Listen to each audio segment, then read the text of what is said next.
Welcome to the Collective Experience by the Brwngrlz Collective, a dynamic platform where we celebrate innovation, creativity, and the power of Black excellence. Each episode, we sit down with change makers, visionary industry leaders, and groundbreaking entrepreneurs across the worlds of fashion, tech, education, business, and more. This is more than just an interview series. It is a space where stories are shared, wisdom is exchanged, and inspiration flows. Together, we are building a community that thrives on collaboration, empowerment, and the drive to uplift one another. So get ready to meet these women redefining industries and shaping the future. This is the Collective Experience, where we take center stage.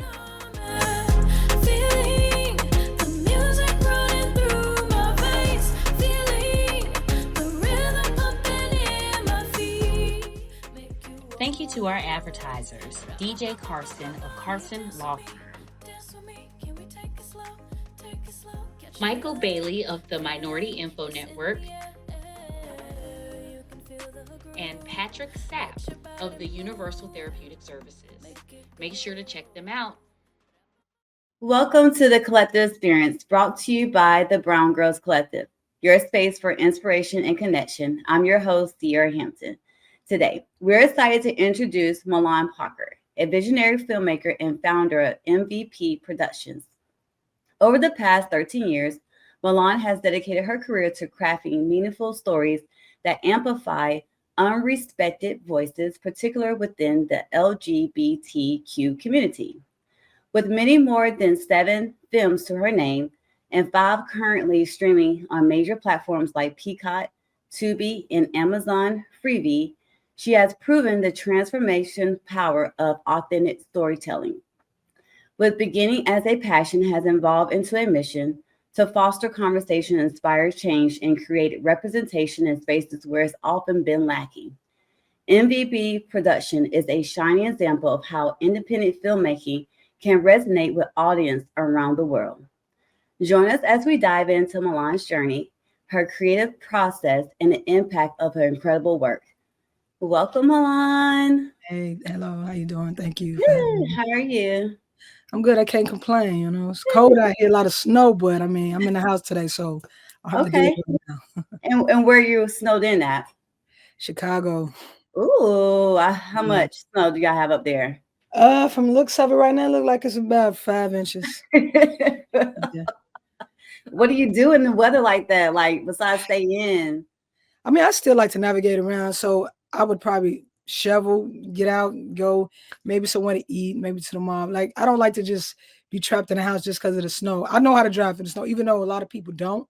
So I try to, watch myself around everybody. But yeah, I try not to let it get me down because I'm from here, so I'm used to it. Right. I couldn't survive there, but kudos to you, and stay safe while you're going through that bad snowstorm. Let's start off with our icebreakers. This or that is a game we like to play. Okay. Spin that wheel for me, please. All right.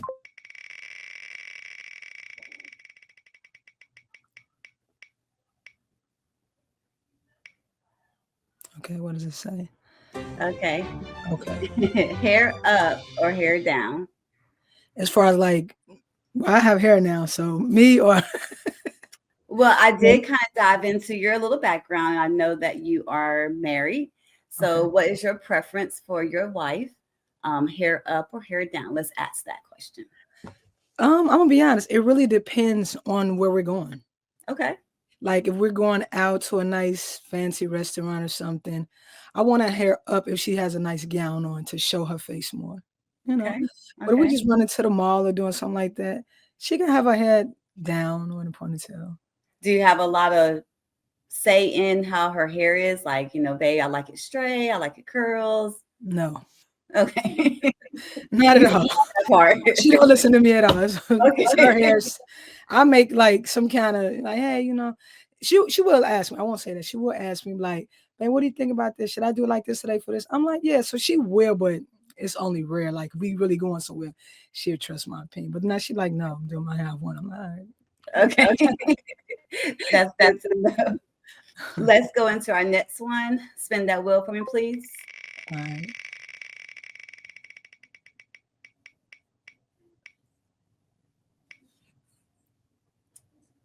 All right. I'll wait a second. 50-50 or foot the bill or let them pay. Ooh, I hope this one don't get you in trouble. Well, 99.9% of the time, I'm gonna pay. Okay. Just as who I am. I mean, sometimes my wife will, you know what I'm saying? She'll be like, I got you. I'm like, all right, cool. It's very appreciated because I do spoil her. But most likely I'll be the one. But I don't mind though. So, but I do like that. Hey, I'm gonna take care of it because you either let her take care of it or just to acknowledge that you want to take care of it. I'm probably still gonna take care of it because I need that. I appreciate that. Like, okay, thank you, but I got it. Or go ahead, it's your turn. So it's your turn. So let me make sure I get in order what I want really this time. like when the bill rises, maybe it's on you this time. I think I covered last month. Got you. All right, let's ask another icebreaker. All right. Spin that wheel for me, please. All right.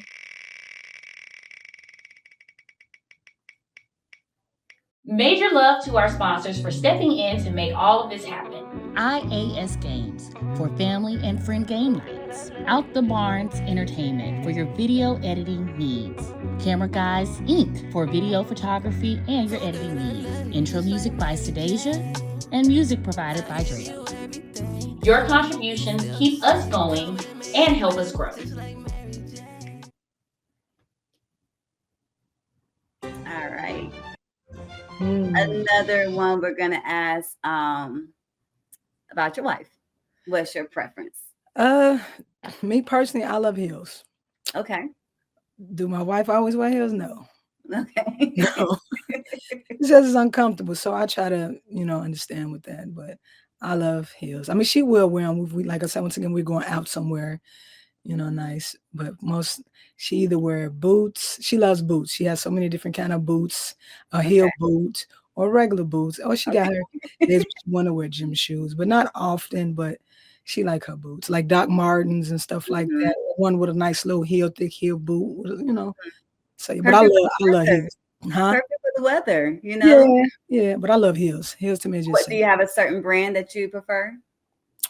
Not particularly. I mean, yeah, Louboutins are sexy only because of the length, the heel, but yeah, my wife, listen, I bought her son for Christmas, not this past year, before that. She's like, yeah, I don't want them. I had to take them back. Yes. What? Yeah, she did not want them, so I had to take them back. She was like, I'm not that kind of girl, you know that. I was like, all right, great, let me take these back. Yeah. Wow. I don't like stuff like that. That's the first. But I did get her some Gucci high boots with a little heel on it. She loves those. So okay. Yeah. I mean, like you said, it's her preference too. Yeah. Okay. Cool. Yeah. All right. So tell us a little bit about yourself. Where are you from? Just so our audience can know a little bit more about you. Okay. Well, my name is Milon V. Parker. I'm an independent filmmaker based out of Chicago. I got into the film industry, I want to say 2009. I was 30.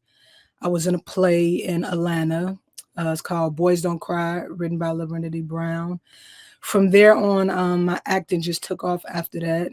And here I am pretty much today, from starting there, just doing a play. I was doing little commercials here too, like small little local things. But then, I met Lydia. Huh? I'm sorry. I'm sorry. How did you get into your first film? My first film I got in was from a filmmaker named Cookie Hughes here in Chicago. And it's crazy because she kind of motivated me. Like when I was on the set with her, watching her, how passionate she was about filming. It's like at that moment when I met her, I knew like, I like this. Like I want her to direct my first movie. And that's what ended up happening. It was a book. Yeah, it was a book. And I was telling her about it on set. And she was like, yeah. Let's finish this movie here first. I'm like, okay. But I was just so excited because I felt like right then and there, I knew my purpose. Just by being on set with her the first day, like, wow, this is amazing. You know? So yeah. So the instant connection already. Instant connection. Instant. Good. Well, thank you for telling us a little bit about yourself. Let's dive into the introspective, which is the misconceptions about you. What do you think people have about you, your brand, and your platform? You started misconception? Yes. Well, as far as me, and I could speak for other dominant women, I mean, I tend to think some, not all, some heterosexuals, they feel as if like dominant women want to be men, which that's not always true. Yeah, we like wearing masculine, fine clothes, man. It's comfortable. If there was a woman's brand that offered the same things that a man, I will wear because I feel like it'd be more tailored to my body. Because the whole point is a lot of dominant women, they don't want, to show their curves. And the reason being is some not comfortable with their curves, or some don't like men looking at them. Right. See what I'm saying? So we want to be comfortable. So that's that. What was the other one? Just about your platform and your business, the misconception maybe people have of your business. Well, I think a lot of straight people, my auntie in particular, she thinks that I only make movies for gay people. Like she mentioned that to me for like, why don't you make straight movies? I'm like, what do you mean? It's straight people in the movie too. So it's not just like all gay people. Right. Straight and gay. So I had to let her know, like, nah, like that's like, like, nah, I make them for everybody. It's pretty much like a lot of more LGBT community can relate because, it's main characters, but it's some main characters is straight too. So, right. So FYI, so the people that's watching, it's not just the LGBT movie. I happen to be LGBT, and it's my movie that I also include the LGBT community. Oh, wow. Great. And thank you for clarifying that. One thing I want to ask is, have you ever thought about getting into the film festivals and, just kind of submitting your dialect and your platform to those type of, festivals? It's crazy that you asked that. I actually just submitted last week, and I intend on submitting to this Los Angeles ones today, along with my script. So it's crazy that you asked that. And I have done it in the past before, but it was Sundance, and I know Sundance requirements are bigger, but I was hungry and confident, like, hey, they're gonna like me. They didn't like it. Okay, but I wasn't there yet. But now I think I'm at another level in my life as far as growth with my films. Not to say that this last one, my Christmas movie, but I definitely feel like my script. Okay. I feel like my script. It's a dope psychological thriller. So. And yeah. Do you have like any future projects that may be coming up that you want to kind of expound on a little bit? Well, I am in the midst of accepting submissions from cast and crew on my website for people who want to, possibly be in it. The official audition will be held soon. But I do, like I mentioned, I have a psychological thriller called Gold Star, which I will be casting for soon. But I am shopping that script around because it's an amazing script. Oh, wow. So I do have that coming up. This will be my best film, my best script, my best film, everything. This one here is deep. It's okay. What makes that one so different from your last films? Well, the other ones, The Lies We Tell, to me, was more like an urban drama feel with violence, drugs, and More Than Friends was nice. It was about two best friends, fall in love. But this one's going to have you thinking. It's a psychological thriller, like I mentioned. So this one is like, just, I don't want to give away too much, but this one is going to have you on the edge of your seat. Like, whoa, I didn't even think that was possible for somebody to think like that. And then coming from the writer, and when people see this, they're gonna be like, she wrote this? Like, why would she write that? Sometimes things need to be heard. Yeah, absolutely. And that's why I decided to write it, because, unfortunately, it's some people who don't support LGBT.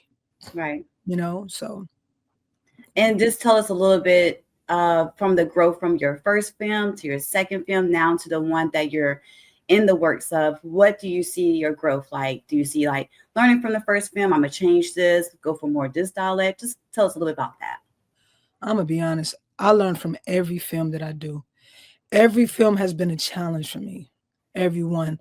Like the first one, it was a lower budget. It was fun though. It was a lower budget. I think that's what the one I had the most fun, because I didn't expect anything from it. It was like coming from my book and having an amazing crew. Cookie Hughes, like I said, she directed it. Jeremy was the DP. We was just having fun, just doing something. And then came the next one when I was pretty much by myself, and just dealing with editors and it was a lot. And then this current film, it's just been a lot. Everything has been a challenge. I say that. And I learned, like, not all men, I'm not going to say all men, but a lot of men don't respect women in the filmmaking business. Mm-hmm. They don't. They do not respect them the same way they would respect a man. And that's unfortunate.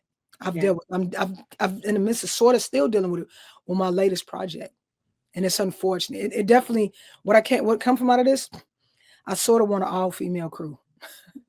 I really do. Cause I feel like we put our all into it. Not saying men don't, but I just feel like they're going to respect me the same because they're a level of a woman too. Right. With these men, I'm a woman, I'm a lesbian woman, I'm a dominant lesbian woman. So they feel like they could take their time on stuff, just not take me as serious as they would a man, because they wouldn't pull some things they would with a man that they pull with me. Right. And that's unfortunate. I had to deal with this recently. Yeah, my latest film. So yeah. I was always told, you never send a man to do a woman's job. So I'm wishing you well on getting that female's crew soon. Let's kind of dive a little bit into your passion, your identity. And I think we kind of touched on this a little bit, but what inspired you to start your journey, and how does your personal story connect with the work you do today? Well, as I mentioned, being on set with Cookie Hughes, that's what pretty was a door open for me, seeing that. And how does it you said, how does my personal with the community? What did you say? I'm sorry. How does your personal story connect with what you do today? Well, I figure my personal, it pretty much part by me being a lesbian woman, and my movies pretty much being, predominantly for the LGBT community, even though straight people are in it. I pretty much just feel like, like they can relate to it, and I write things that they can relate to, because I want to see, like, okay, let me explain it. A lot of people, from what I've experienced and heard, and people have come up to me and tell me that their movies have really helped them to get by as far as being gay. And some people that were straight have hit me up, said, thank you for doing the movies you do. It helped me understand my child. So I'm glad that I was able to, branch that together as far as, people it'd been an eye opener for people to accept who they are and to accept family member that they think was different, but, overall they still love them. And tell me a little bit about Cookie. How did you connect with her? And, I know you said that she had a major impact on, how you got started, but is there still a connection with you and Cookie now? Well, how I met Cookie is, she is crazy because when I was younger, she said she seen me on a train in the city one day, and she was a filmmaker since the 90s. She said she saw me and she was like, I want to work with her one day.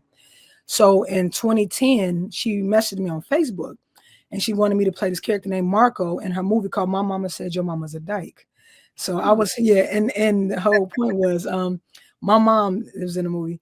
She wanted to be a stud, so she wanted me to teach her how to be a stud, and she was trying to wear my clothes and whatnot. But so yeah, that was that movie. But it's crazy you asked her, because she just premiered a movie that I was a co-star in last month for Christmas called Sister Scrooge. Oh, nice. So yeah, so we're still pretty cool. Yeah. And did I hear you correct? Said that your mom was in that movie with you? Well, no, the lady who played my mom. Oh, okay. My mom, and she wanted to like me to teach her how to be a stud. How was that? Well, she was wearing my clothes, following me around, trying to act like me. It was funny. It was like a shadow. Yeah. It was funny. All right. So let's learn a little bit more about your business. What sets your business or entity apart, and how does it impact your community or industry? I feel like it sets it apart because I feel like I write about, authenticity in our, community. Like I just feel like we need to see more of us on TV. Now they are starting to do it more and more, but back when like 14 years ago, we didn't really see that. So we didn't really have nothing to look up to. So now I feel like I set it apart because I want to make sure I'm pretty much putting us out there in a nice light. You know what I'm saying? Like we got the love story, and then the realism of drama, living on the down low and not being honest with your partner. So I feel like, man, pretty much sets us apart because of the authenticity of it. Behind the scenes, there's a lot of hard work that goes into this production, and we couldn't do it without our amazing sponsors, Advertisers, and crew.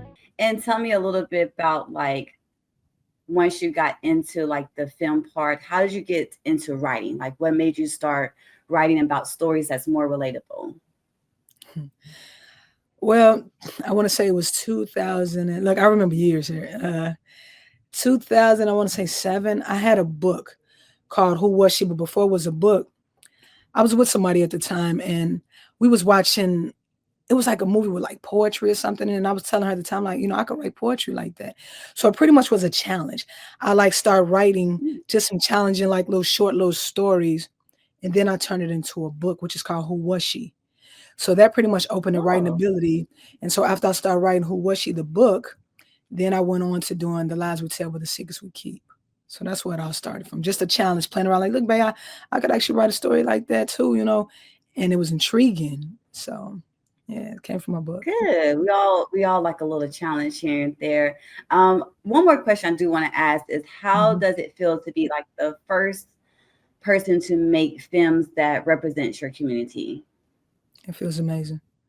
It feels really amazing. Like I mentioned, like people to this day, like I was on set filming yesterday and they had some people come in who had clothing line and they was like, oh man, I remember you, man. Like your movies are so, and these are straight men. They like, man, your movies are so dope. You know what I'm saying? So it makes me feel amazing. Like, and these are straight men that they still loved it. Like, man, that was a good movie, you know? It made me feel good. Straight, gay, whoever. If it's a great storyline, people are going to want to watch and they're going to want to support it. So it makes me feel amazing. It makes me feel proud.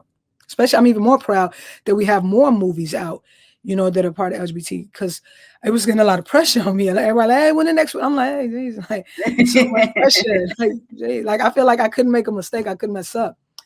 Gotcha. What are your qualifications that you look for when you're selecting like your actress and actors? I know there's roles that people have to play, but what other qualifications do you look for? I look for professionalism and seriousness. Like I have, like I said, I mentioned, I have people submitting now for Gold Star. And I don't know, some are very professional, some aren't. I don't want people to pretty much submit with sexual body shots. Like that's not going to intrigue me to cast you. So I like professionalism. I want you to submit a professional headshot, a body shot, a small bio about yourself, why you're interested and why we should choose you. You know what I'm saying? Yeah. So I like professionalism. You know, I start with there and I feel like I can help you throughout the rest. And if you're dedicated, you don't even have to have experience. If you're dedicated into learning, I'm willing to take that chance. It's good to know. And like, say for instance, you turn down an actor or actress, and they just keep, you know, applying for different positions. Do you eventually say, okay, you can be an extra, or okay, I do have a perfect role for you in this film? Tell me about that, like your interactions with those type of people. Well, I've actually have done that. People who are very eager, like, man, you know, I want to be, and I've given them opportunities to audition, and it wasn't up to par. So I said, you know what? You could be a PA, which is a production assistant, be on set helping out. Then I'll let you be an extra. And there's one particular person, I don't want to say her name, but she was just so dedicated. I actually put her in my latest movie that's coming out for Christmas. Like, cause she auditioned for a bigger role, and she's just so hungry. She's so nice, and you know, she just want to be a part of it. So I really wanted her to be a part of it. So I'm like, you know what? I'm gonna write you in. So I wrote her in. So nice. Look at there. Look at there. And one more thing I have is when it comes to like coming up with your themes for your movies, how do you come about that? Like, what is your thought process? I'm pretty sure you're throwing in so many titles in a hat and trying to pull it out and maybe put it all together. Tell us about that process. Some of them from experiences. Okay. That I've experienced. Some is from just hearing about different stories that like are unbelievable. I'm like, wow, like, and some are just like awareness, like the Gold Star. I know I keep talking about it, but that's my latest one. So I'm really happy about this. Let's promote it. Yeah, you know, with that one, I feel like, man, it just came from a place where I hope it doesn't get to that point, but I can see it. You know what I'm saying? I know I'm not giving too much, but I can see that happening from someone who pretty much is intimidated by dominant women. And it's unfortunate, but we need to shed light on that because I'm sure it's probably happened. No one has probably heard of it, but I'm sure it's happened somewhere. And let me ask you a little bit about that, because you did mention that a little bit about you're still going through that process. How is that being in the media world, being who you are and on the platform that you are and representing the community that you are? How is it? You know, you said it's different. If you were a guy, you wouldn't be treated like this. Just tell us, like, for those who are listening and want to get into production as well. You said how different is what exactly? Getting into like the media field, you know, comparing yourself from a man and a woman, you know, just the domination that you have to go through, the, you know, the letdown sometimes. Tell us a little bit about that. Well, getting into it, like you saying, like first starting off, how to get into a period. Because you mentioned a lot of questions. That's why I'm sorry. So, like, which one? Just tell me about like how the process is with you being who you are and on your platform. Okay. Like getting into this media world, just what the negative things that you have encountered and how you came over that. Okay. Well, like I mentioned with the whole situation about how men don't respect you, I pretty much overcame it by just continuing, like not giving up, seeing the project through no matter what I've been through with them, because at the end of the day, this is an investment and I have to get my return. So sometimes I got to suck it up. And back in my past, I probably would have cursed somebody out, said, give me my stuff. But then like now I feel like I can't just do that. I have to remain professional, even though like just suck it up. I'm like, okay, all right. Finish my project that I paid you to do. And then we'll go from there and I'll get my hard drive and my movie from you so I don't have to deal with you no more. So sometimes less is more. Sometimes you have to, be professional, be quiet, and just at that moment, you have to accept what it is at that moment. Just know you can't deal with that person no more. Because my fear is them sabotaging my work, them not giving it back to me. Now I got to get a lawyer because you want to be, vindictive. So I don't want to go through that. So I just suck it up. I'm very proud of myself because in the past I would have cursed them out and try to go out there and find them to get my own stuff. But I got to be professional. I'm running a business. People look up to me. So I just got to be as professional as I can be. Even if it hurts, I have to. And I have been very patient too. Gotcha.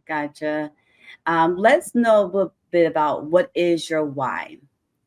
What is your why and what keeps you motivated even when it gets tough? And I think you kind of touch a little bit on that, but what is your why? Wow, I do this for my community. I do. I love, like I said, being like able to showcase like not just LGBT community, like Black people like myself, local talent, just being able to help people who also like who didn't have a vision, but now that they see me now, they have a vision because there was a time where I didn't realize that this is what I was supposed to do. So I I want to be that person that people look up to. Like, wow, like I didn't even know that was possible. Like I want to do that too. So I pretty much say I do it because, I want people to have something to look forward to, just like I did with Cookie Hughes. Good.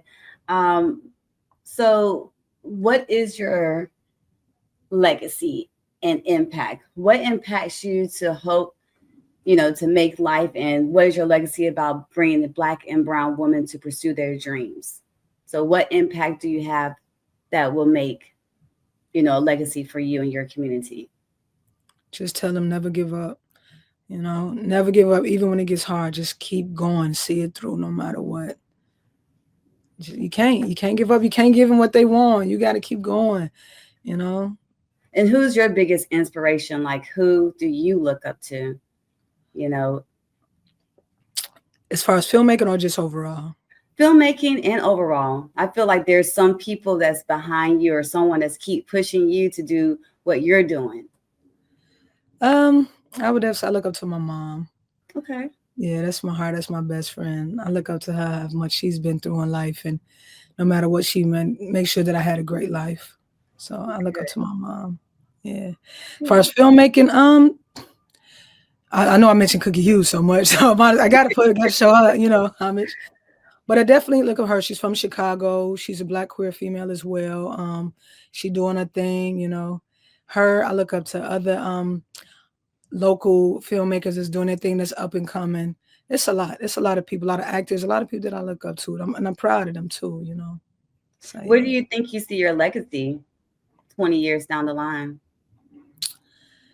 I think I see it like just getting to the point where like, how can I describe it? I just feel like I'm tongue tied right now. Okay. I see my legacy down the line pretty much just overcoming so many different things, just people just looking up to me and just being happy, that the things that I've done, that I've accomplished, and just pretty much being that source of like inspiration to them. And, I know I jump around it so much. I know You're fine. If you could get one award. One award? What award would it be? One award. I would have to definitely say one award. Man, if they had a category for a person not giving up when they want to give up. Seriously, giving up not when they want to, because I got so many stories for this last movie that I've been through. So if they had a award for the #1 filmmaker who went through so many obstacles and never gave up and saw it through, this is for you. I would definitely say I've been through a lot. Good. Yeah. And that's how you are true, authentic with yourself. Yeah. So we love that. What's one piece of advice or wisdom you would share with the next woman stepping into this space? And what is one question you'll love to ask her? I want to ask them, like, what made you want to get into this and why? You know, like, how did it come about? What makes you want to do this? Because you got to have a reason behind it, you know? Mm-hmm. You got to start with, like, okay, this is what I want to do, why I want to do it. And just, you got to see it through, you know? You can't give up. You got to see it through. Right. So, yeah. And what would be one question that you'll love to ask her? I would ask her. Or advice. Advice? Yes. Advice. What advice? And you say she's up and coming? They're probably up and coming? Yes. They're stepping into what you're doing, and, you know, how would you encourage them? Okay, no, right. Oh, my advice. Yes. Okay, I thought you said asking them advice. Oh, I got advice for them. I'm sorry about that. No, that's okay. My advice to them would be, oh man, just pick thoroughly who you want to work with. Okay. Cast and crew, you know, make sure, you know, you're picking the right people who's going to see your vision through, who's going to help you grow as well. You know, just make sure you don't lose yourself in the process as well, because you can. And, you know, and whatever it is, once again, just see it through, especially if it gets hard, because it will get hard. Right. Nothing's going to be easy, you know, and the harder it is, the better the outcome. That's what I have learned. And how do you go about picking your crew? Like, how do you eliminate the ones, you know, okay, she's been with me for 3 months, but she's not getting it. How do you pick your staff and your crew? Clearly, I haven't done a good job if I'm still going through things. It's okay. I'm being honest. Well, moving forward, I do have a gentleman who's supposed to DP for me. And I pretty much see his effort, because we had makeup days for the last movie, and he was dedicated. He keeps hitting me up about being in it. Even though I want this all-female crew, he's eager, he's happy, he's excited. So I just watching him, seeing how serious he is, how he really wants to be a part of it. I guess you got to get somebody that's hungry. See, when people aren't hungry, they don't really care. Right. You got to be hungry. You got to get somebody hungry. Even if they already like me, I'm still hungry. I don't care how many films, I'm still hungry. I still want the best. I want to work with the best. Right. You know? Right. Just be selective and choose, in other words. Yeah. And do you have any final thoughts or final things you would like to say to our audience today as we get ready to close out? Final. I would like to say, first and foremost, thank you all for having me. It's my first interview for the new year, so I do appreciate that. And I also want to say, no matter what life throws at you, you got to be prepared, because the unexpected can happen at any unexpected time. And just don't fold, you know, just don't fold, and just keep going no matter how hard it get. You got to keep going, because so many people want to see you fail, but also so many people want to see you thrive. And you got to be that voice of reason. You got to be that inspiration to other people to see that, to know there's a possibility that you could fail, but you push through and you still standing tall like me. So, yeah. Well, thank you, Milon. We're so grateful for your time and the light you bring to the world. To everyone watching, thank you for being a part of the collective experience. See you later, Brown Girls. All right, take care. Thank you. Thank you to our advertisers, sponsors, and everyone who made it possible. And of course, thank you for tuning in and being part of the Brown Girls family. See you next time. Oh girl, I love you just like Mary Jane. I give you everything. Damn, I hope you feel the same. Come and make it better, just like Mary Jane. Oh girl, I can't complain. I need your touch, can't get enough. Come and beat me up, it's just like Mary Jane. Beat me up from the middle of the club. You say you running low again, well let me fill your cup. I got some papers in my section and some fonts in the tuck. She been calling me Spliff Daddy, baby, please. what time with that. Tryna know your heart by the time we start, baby, ain't no hiding facts. Maybe if you with it, we can start a tab. Break down them walls, you can let me in, I can be your quarterback. Come on, put our team right on the map. Oh girl, I love you just like Mary J.